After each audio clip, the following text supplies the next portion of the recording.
औज़ुबिल्लाहि मिनश्शैतानिर्रजीम बिस्मिल्लाहिर्रहमानिर्रहीम। नाज़रीन इकराम, पाकिस्तान में बल्कि दुनिया भर में फैले हुए पाकिस्तानी जो हैं वो राब्ता फरमाते हैं। ख़ास तौर पर ख़वातीन को उनकी हक़ वरासत से महरूम कर दिया जाता है। मर्दों को भी बाज़ हालात में देखा है कि उनको भी उनके हिस्से से महरूम कर दिया जाता है। तो ये सूरत हाल बड़ी तकलीफ़ देह है कि ना तो आप गिफ्ट करके, हिबा करके, ना तमलीग करके, ना बै करके, ना दस्तबरदारी करके किसी को भी उनके हक़ वरासत से महरूम नहीं किया जा सकता। पाकिस्तान का अदालती निज़ाम इतना बेहतर नहीं है, इतना स्पीडी नहीं है, कमज़ोर है, टाइम ज़्यादा लेता है। लेकिन इस्लाम और कानून पाकिस्तान वाज़े तौर पर यह कहता है कि हिबा की बुनियाद पर, तमलीग की बुनियाद पर, दस्तबरदारी की बुनियाद पर, बै की बुनियाद पर आप किसी को हक़ वरासत से महरूम नहीं कर सकते। नाज़रीन किराम, मिरास की अहमियत का अंदाज़ा आप इस बात से लगा लें कि अल्लाह पाक ने कुरान मुक़द्दस में इसकी तफसीलात को कई आयात में बयान किया है। दीगर कई अहकामात भी कुरान मजीद में बयान हुए, मगर अल्लाह रब्बुल इज़्ज़त ने इनकी जुज़ियात को बयान नहीं किया। जुज़ियात, एक एक चीज़, बेटी को इतना, बेटे को इतना। मसलन ज़कात को ही आप ले लें, अल्लाह रब्बुल इज़्ज़त ने इसकी फ़ज़ीयत और फ़जीलत को तो कुरान मजीद में बयान फरमा दिया, मगर इसकी मकदार नहीं बयान की। इस तरह नमाज की फ़र्जियत को बयान फरमाया, मगर इसकी रकतों और तरीक़ाकार को बयान नहीं फरमाया। लेकिन मेराज की अहमियत के पेश नज़र इसको तफसील के साथ बयान फरमाया और वरसा के हिस्सों को भी बयान फरमाया। तकसीम मेरास वो अहम फरीज़ा है जिसमें कोताही जो है वो आम की जाती है। हमारे मुसलमानों में इस अहम फरीज़ा के तारक आम पाए जाते हैं। कोई शख्स फौत होता है तो उसके तरका पर कोई एक वारस या चंद वर्सा मिलकर कब्ज़ा कर लेते हैं। किसी दूसरे का हक खाना हराम है, और हराम खाने पर जहाँ आखिरत में अज़ाब होगा, वहीं दुनिया में भी इसके बड़े नुकसानात हैं।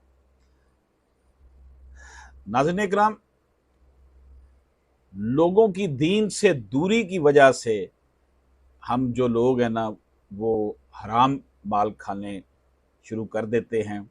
और ये जो सूरत हाल है, किसी दूसरे का हक खाना गुनाह कबीरा है।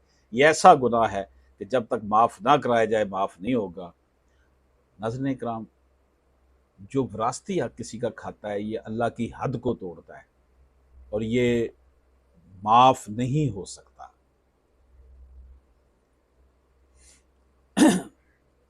हराम माल खाने के बेशुमार ज़राए हैं।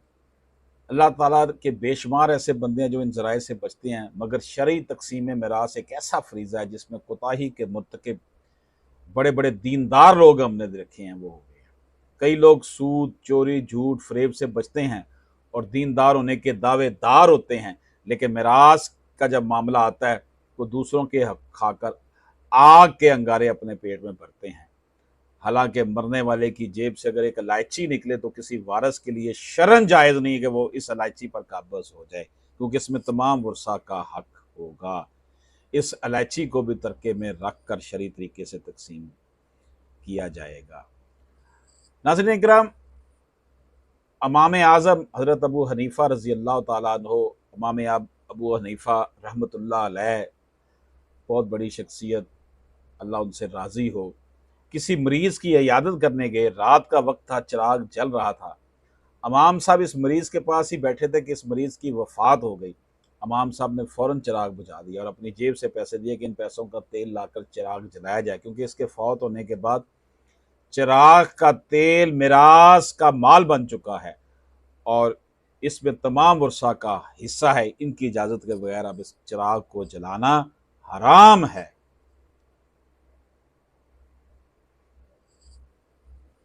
नाज़रीन इकराम,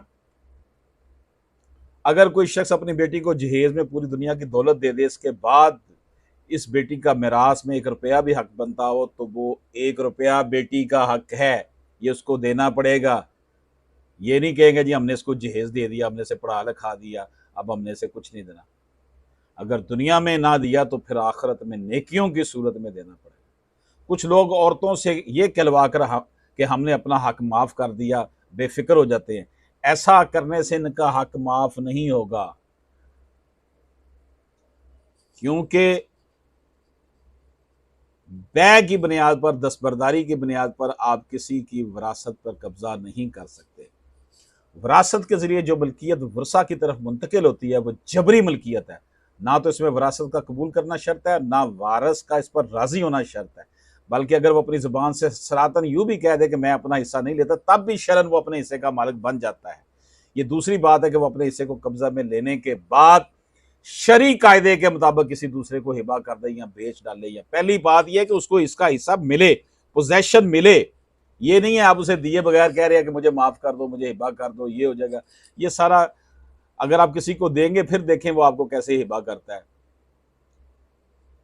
नाज़रीन इकराम, मिरास की शरई तकसीम में बहुत सी कोताहियाँ होती हैं।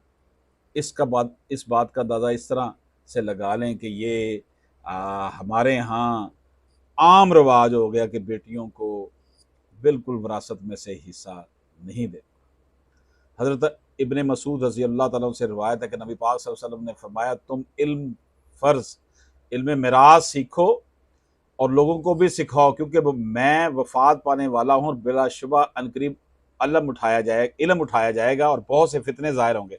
यहाँ तक कि दो आदमी हिस्सा मिरास के बारे में बाहम झगड़ा करेंगे और इन्हें ऐसा कोई शख्स नहीं मिलेगा जो इनके दरमियान इसका फ़ैसला करे। यानी कि जो मिरास का इल्म है वो मिरास जो है वो उसे निस्फ इल्म करार दिया गया। तुम फ़राइज़ यानी मिरास सीखो और लोगों को सिखाओ कि वो निस्फ इल्म है, बिलाशुबा वो भुला दिया जाएगा और मेरी उम्मत से यही इल्म सबसे पहले सलब किया जाएगा। नाज़रीन इकराम, ये जो सूरत हाल है इससे अंदाज़ा लगाया जा सकता है कि हज़रत अनस रज़ी अल्लाह तआला से रिवायत है कि नबी पाक सल्लल्लाहु अलैहि वसल्लम ने फरमाया, जिसने किसी वारस के हिस्सा मिरास को रोका तो अल्लाह ताला क़यामत के दिन जन्नत से इसके हिस्से को रोकेंगे। जो लोग बै के नाम पे, हिबा के नाम पे, दस्तबरदारी के नाम पे बच्चियों के साथ ये जुल्म कर रहे हैं उनके लिए ये वईद है।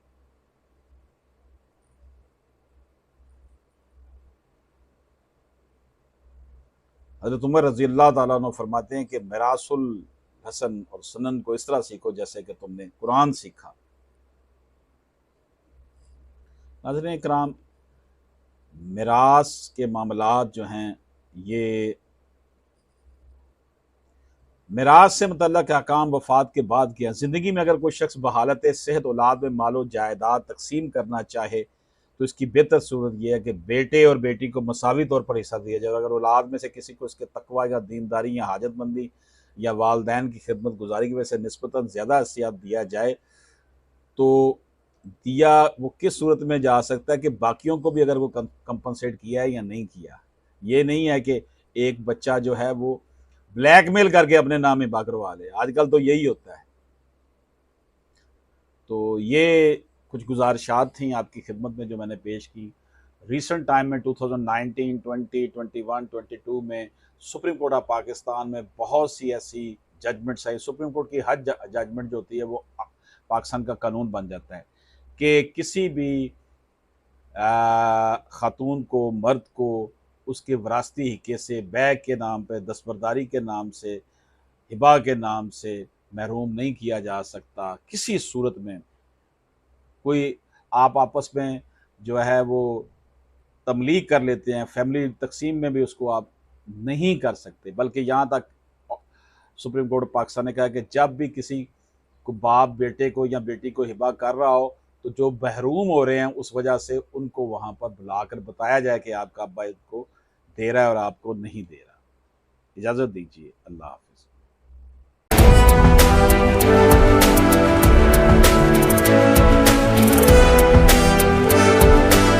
अशरफ आसमी एडवोकेट से रब्ता करने के लिए 0300426227 व्हाट्सएप पर वॉइस मैसेज कीजिए।